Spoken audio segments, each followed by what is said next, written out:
রাত্রে আমরা সুখ নিদ্রা লাভ করি, আমরা স্বপ্ন দেখি, ভবিষ্যতের পরিকল্পনা করি, খুব ভালো লাগে। সকালে যখন চোখ খুলি নিদ্রা ভঙ্গ হয়, স্বপ্ন সেইখানেই ভেঙে যায়, আর তারপর আমরা আমাদের রোজকার জীবন যাপন করি। স্বপ্ন হয়তো মানুষ রাতের বেলায় দেখেন, কিন্তু সেটাকে সার্থক দিনের বেলাতেই করতে হয়।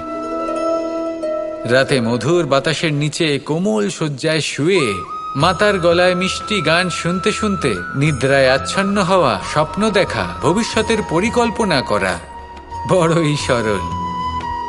কিন্তু সকালবেলায় সময় মতো উঠে সূর্যের তাপ সহ্য করে, সেই উষ্ণতা সহ্য করে সর্বাঙ্গ ঘেমে গিয়ে নিজের পথ খুঁজে বের করা, সেই পথে অগ্রসর হওয়া, বাধা বিপত্তি এসবের সম্মুখীন হওয়া, আর তারপর লক্ষ্য লাভ করা, এগুলো কঠিন কাজ। এ হলো অত্যন্ত কঠিন কাজ। যদি আপনি চান যে স্বপ্ন আপনি দেখেছেন তা সত্যি হোক, তাহলে দিনের বেলায় আপনাকে বেরিয়ে কর্ম করতেই হবে, পরিশ্রম করতেই হবে।